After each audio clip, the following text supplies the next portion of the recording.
would one manage a business in a high inflation environment, and who does it really well? Who are the business executives I speak with who really seem to feel incredibly comfortable and confident in this environment? And it brought me back to kind of definitionally, inflation is change. Inflation is just change. It's change in prices. And I actually think the folks who manage this in the most confident, comfortable way are people who have already invested in systems, in infrastructure, in leadership to respond to any type of change, whether it's a global health crisis or supply chain issues or things happening with your workforce. Managing inflation, I actually think to do that well, it's not about, do you have the right formula to calculate your prices? Do you somehow have some particular technical thing to solve all your problems?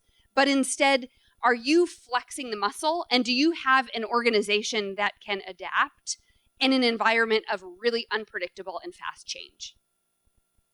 I think about the strategies of organizations adapting to inflation, and so much more of it seems to be about how you think about your relationships, how you think about setting yourself up long term,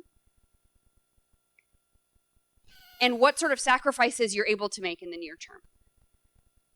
Right? So part of, are we successful managing through inflation, is how do you define success? If success is, am I keeping my margins really high this week? That might be a really different strategy to managing inflation than, am I forming a really good relationship with my customers? Am I keeping market share long term? Do I understand the needs and the trade-offs my customers are making? What's my relationship with my suppliers? How can I help them support me better? So I think the inflation question broadly, we can get into the technicals. I love getting into the technicals. But from a leadership perspective, I actually don't think the technicals are really where the action is. I think the action is, you are, on a day-to-day basis, you have your hands in the clay, you're molding something. And where can you make trade-offs? Where is it safe to test the market? When is the time to kind of take a really big risk and make a bold move? And when is the time to perhaps move a little bit slower, to be a bit more cautious, to focus on relationships, whatever that might be? Inflation, on the other hand, it really hurts. And there are a lot of examples of inflation that's totally gotten out of control. And, you have Zimbabwe and Poland and Argentina. You have a ton of examples of countries that really let inflation get so out of control, they had to completely shut down their currency. But we actually have the tools, if you have the political freedom and will to increase interest rates, to sort of slow things down in order to bring high inflation down. It really consistently works over time. And so the mathematical answer for me of why 2% is because if your goal is 0% and your margin of error is plus or minus 2%, we could accidentally be in deflation and not know it.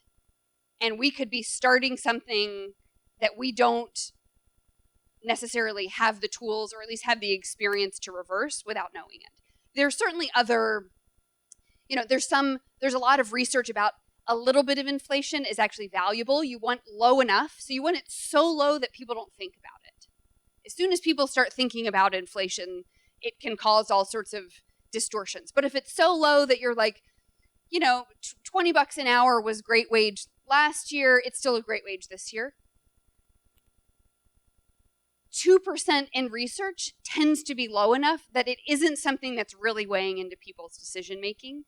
But actually, a little bit of inflation is helpful for redistribution. I think about teams, right? This is in this country, we do not decrease wages on a broad basis. That's not something that happens.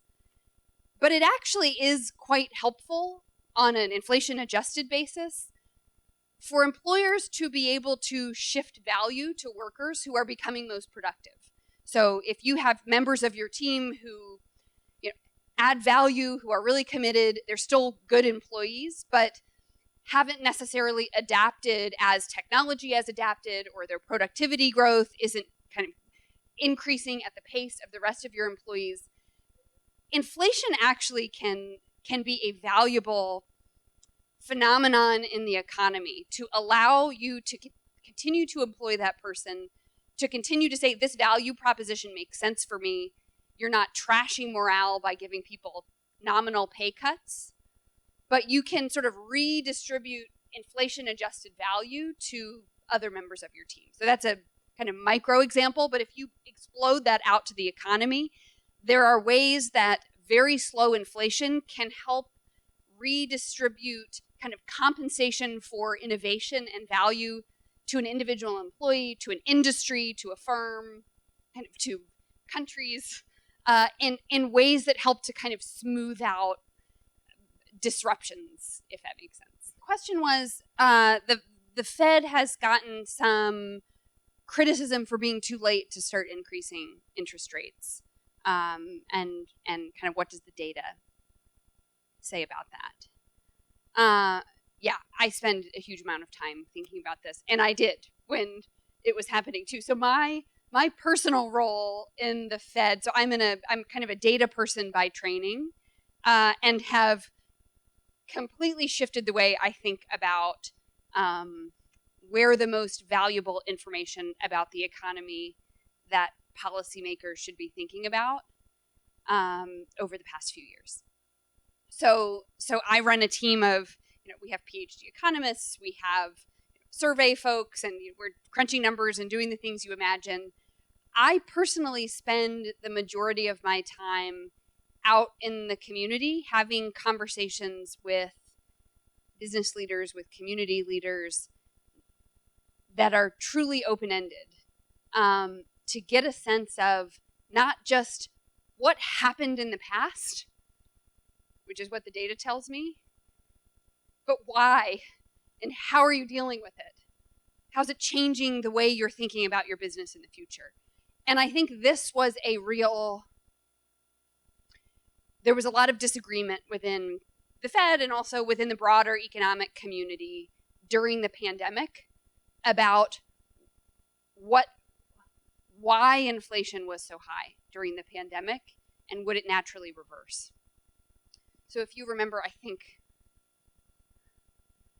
yeah, so this is a different, basically the same thing, different measure of consumer inflation. I've broken it out. It's still year over year change. I've broken it out into goods inflation and services inflation. Services is the blue one. So typically what happens over time, what's been happening in kind of modern US economy, inflation for goods is negative. Goods prices are falling if you adjust for the value of goods. Think about your iPhone. Yeah, maybe the nominal price is higher, but like the things that this iPhone can do compared to an iPhone 2 years ago, it's gone up in value so much that if you adjust for value, it's actually a price cut. TVs and sort of all of these other areas where automation, innovation, supply chain coordination, there are so many ways that the price of goods have just gotten so much less expensive over time. Inflation in this economy historically is driven by services prices, which is the largest portion of our economy. There was a huge shock to the labor market. We saw a dramatic flow into retirement. Folks with young children were shifting out of the workforce. There were lots of both demographic and behavioral changes that had the supply of labor pull back. At the same time that once again, I'm allowed to travel again, I'm allowed to go back out and about, I've got a bunch of cash in my pocket and I am ready to spend. And so we started seeing this spike in services. And I would agree that in, hindsight's always 20/20. I think we started to get signs, and I was hearing from business contacts a bit before the Fed started raising rates that this feels like it's starting to stick a little bit more. And one of the things that was so striking is, I mean, literally, I love thinking about and studying inflation. I think it's such a cool insight into what humans value and how we behave. Nobody ever wants to talk about it. No one. It's the best way to like clear a room. It was shocking. Did you guys see? I live in East Nashville. There was a billboard on Ellington that was for hot tubs. Did you guys see this hot tub billboard that was like, "Get your hot tub now before inflation raises prices" or something? It was a hot tub billboard that literally referenced the word inflation as a way to like, come on in, get your hot tub. And I was like, oh, this feels different. Somebody paid to put the word inflation on a billboard. And it was wild how many employers were saying, hold on a second. I budgeted 5%, 6% wage increases for my employees, much more than I typically would. And I'm having people come back to me and say, it's not enough. You have to revise it upward because of inflation. And it's not just my finance people. It is, I'm literally having like hourly floor workers come to me and say, you gotta go further this year because inflation is eating into my ability to support my family. And it was starting to become a broader conversation, not just for crazy people who like to think about it and study it all the time, but for the general public.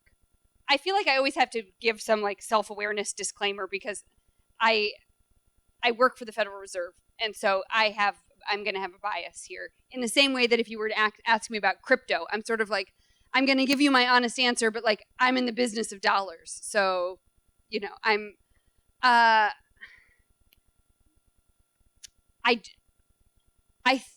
the focus on the supply of money, the stock of dollars out there, whether electronic or physical dollars, was sort of the pre-1950s way to think about the Fed's role and the cause of inflation. I think in the modern economy, the stock doesn't matter. The number of dollars are not important. What's important is the pace those dollars are moving. If I give you each $1 million and you each just put it in your pocket, does that drive up the price of anything? Does that do anything? So to me, so much more of it is about sort of the pace. I mean, and this has been a story since well before the pandemic. I mean, businesses and households to a large extent have been flush with cash, right? There's been a lot of money on the sidelines waiting for deals in the market. You see this in commercial real estate right now. I mean, you see this in the M&A market. I mean, there's a lot of talk about money on the sidelines. So I do think, especially going forward, I mean, we're going to need to continue to pay really close attention to if all the money comes off the sidelines at the same time, that is an inflation problem. And maybe the fact that there is a lot of money out there poses a higher risk than if there weren't any. But I also think there are kind of technical and practical reasons for us not trying to manage monetary policy or inflation by like managing the physical or digital supply of money, and instead managing the sort of price of money can ripple its way through the economy faster and I think with less disruption.